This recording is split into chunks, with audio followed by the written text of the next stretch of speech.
Good morning, or depending on when you're watching this, good afternoon, good evening, or good night. My name's Ross, and as always told out of Voice of Radio. So today, we're looking at a pair of cards, and it does have to be a pair of cards. We can't look at these separately. And they make a beautiful story. They are completely and utterly in line thematically with the video games.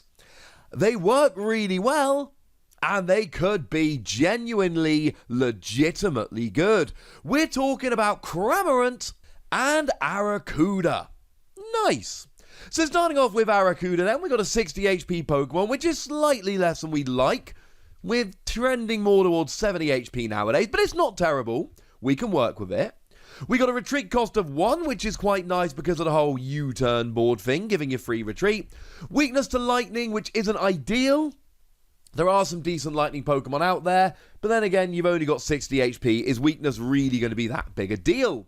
And of course, then you are a water Pokemon, so that does mean you are hitting weakness against Centiskorch V Max, which is huge, incidentally, because that is looking to be one of the, if not the very best deck moving forward. I would certainly put it in the top 2 or 3 decks moving forward. So being able to hit that for weakness, kind of awesome. And I suppose nominally you can use Frostmoth to accelerate energy, but you're not going to want to. Now, if we have a look at the second attack here, we got 2 energy, 20 damage on a 60 HP basic. No, no, no.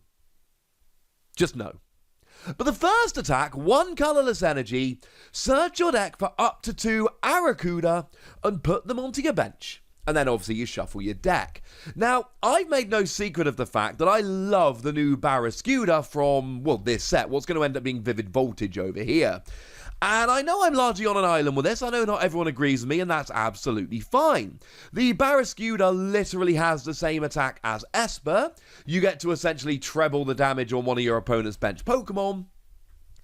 But it's a stage 1 for 1 energy rather than a basic for 3 energy. I love the fact that it basically lets you 2-hit KO anything, because even something like an Eternatus V Max, if you do 120 to it, Arrokuda will then KO it on the bench. I'm absolutely in love with it, ladies and gentlemen.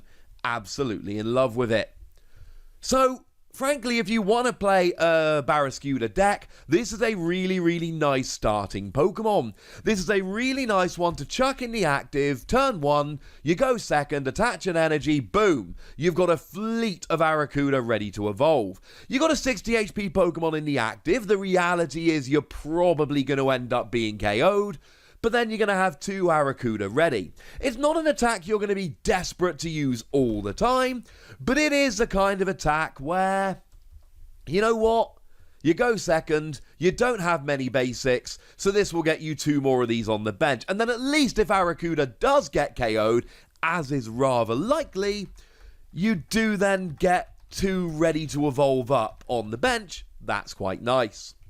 But this video isn't really about Arrokuda, this video is about Cramorant.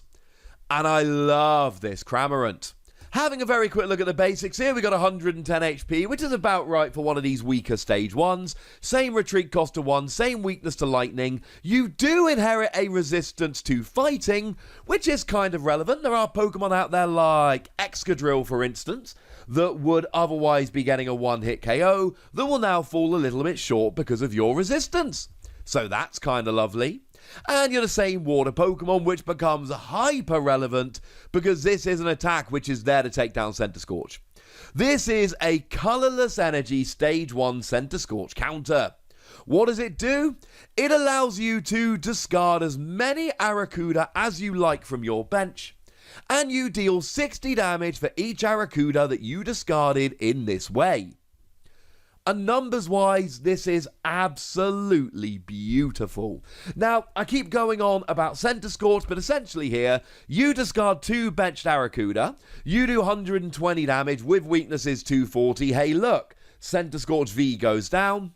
You discard 3 of these, and you do 180 with weaknesses 360.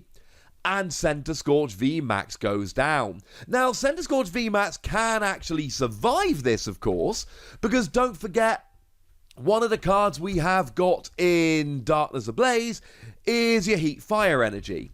And Heat Fire Energy gives an extra 20 HP to the fire Pokemon to which it is attached.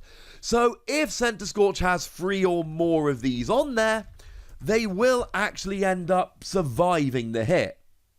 Which is kind of annoying, at least if you're the Cramorant player, but then again, there's plenty of ways to get rid of special energy, so it's really not the end of the world. With 3 Arrokuda discarded, you're doing 180, 360 with weakness. That is pretty gosh darned awesome.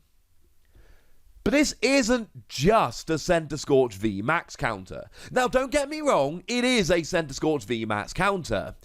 But then again, if you really want to just counter Centiskorch V Max, is this the most efficient way of doing so? Now, energy-wise, we haven't actually mentioned it yet, so I suppose I should probably mention it now. You are a basic, non-GX Pokemon attacking for 2 colorless energy, so you can use Twin Energy. That'll pay it all in one go.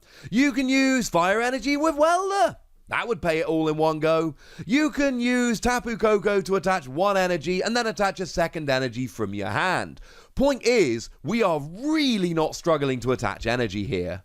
The problem is that in order to really play this to counter Centiskorch, we're talking about a Cramorant line with extra Arrokuda. So you're really talking probably 2 Cramorant and 3 or 4 Arrokuda, bearing in mind 1 or more of them might end up being prized. So it is kind of awkward, and of course every time you attack with Cramorant here, you are discarding all your Arrokuda from the bench, so you've got to get them back. And sure, Ordinary Rod is out nowadays, we've got good Pokemon recovery, but the fact of the matter is you've got to keep recovering. Realistically speaking, let's say you're playing the requisite energy, whatever that might end up being. Well, after that, you're basically saying, alright, we've got really to find probably 6 spaces in the deck. 2 Cramorant, 4 Arrokuda. That's quite a lot for a tech. Or is it? Because you see, it really depends on the matchups here. So, if you're going into a tournament and you really like your deck, but you cannot beat Centiskorch, you just have a terrible Centiskorch matchup, you can't do it, this comes in beautifully. Sure, it might be 6 spaces in your deck, but if you can find the 6 spaces in your deck, then all of a sudden you've turned what is a terrible matchup into potentially a phenomenal matchup. Do remember that you're talking about a single prize Pokemon that's getting a 1-hit KO on a free prize Pokemon here. That's pretty gosh darned relevant. And that's kind of my point here. Now, let's say, for argument's sake, you're not just playing it as a Centiskorch counter. Is it any good? And the answer is, it really, really is. The thing to remember about this Cramorant, it is a basic Pokemon that can be paid fairly easily for a single energy. Twin Energy. So let's say you go second. Your opponent has a turn, it goes to your turn. On your turn, you get your Cramorant in the active. You bench a couple of Arrokuda, Twin Energy, 120 damage. This isn't just a Centiskorch counter, it's a donking machine. We're not just talking 240 potential damage for a Twin Energy on a basic single prize Pokemon. We're talking about 240 damage for a Twin Energy on a basic single prize Pokemon turn 1. I don't think you're going to make a Cramorant deck. I don't think Cramorant is there to be a deck in and of itself. I think Cramorant is there to either be a Centiskorch counter, or it's there to go cuckoo banana nuts in the early game, and then bring in something else later. The fact that you're playing basic Pokemon and Twin Energy means that you can basically do whatever you gosh darned well like here. You can play whichever Pokemon you actually want with it. It really doesn't matter. And that's the point here. You could play it with a bunch of other Pokemon. Remember, if you're playing Arrokuda, you can play Barrascuda, and that means that you can then be doing lots of 2-hit KOing. I mean, 240 damage on Cramorant, I haven't mentioned yet, is actually enough to get everything up to and including a Pikachu and Zekrom, which is kind of ridiculous. And then, even if you're playing, say, let's say you're playing 4 Cramorant, 4 Arrokuda, 4 Twin Energy, and a bunch of Ordinary Rod, that's still a quarter of your deck. Now, I know you need to bring in usual trainers and Pokemon search and all of that, but my point is there's plenty of room for other stuff. So either you play this as a ridiculous Centiskorch counter that can be teched into any deck, or you play it as a ridiculous I've gone second and gone nuts deck. Because do you know how many Pokemon out there can survive a hit of 240 damage that are basics? Almost none. There are a few. There are a few of the bigger, well, most of the tag teams other than Pikachu and Zekrom, and then you've got the really big, bulky Pokemon V, like Wailord, for instance, which aren't really seeing any play, but they are there, so they do bear mentioning. Plus, I love Wailord.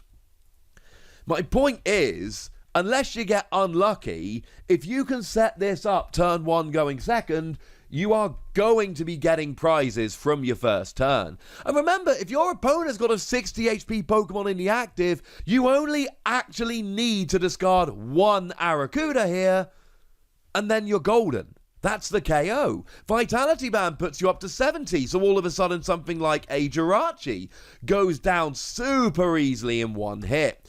I am in love with this card. I said that it was going to be difficult for me to find any card other than Barraskewda that I love this much from Vivid Voltage. Well, it turns out Arrokuda Cramorant together might actually be doing it, and that is a thing of absolute beauty. But for now, ladies and gentlemen, I want to know what you... Oh, wait, no, give it a score. I'm giving it 4 Wassies. I think it's brilliant. I love it. I think an awful lot of people are going to get awfully salty when they lose to this card. And I am definitely making a Barraskewda Cramorant deck with a whole bunch of other single prize, single energy Pokemon. It sounds like so much fun. But I want to know if you think it sounds like fun. So let me know in the comment section. Go nuts! Be nice. And then make sure you like this video, subscribe to this channel, follow me on Twitter at the Wassie, and Twitch for some live action at twitch.tv/PTCG Radio. If you want to support the channel, get some bonus podcasts and all that good stuff, head on over to patreon.com/PTCG Radio, where you can do exactly that. But by far the most important thing, as always, look after yourselves till next time, would ya? Thank you very much for watching. My name's Ross, and you've been watching PTCG Radio.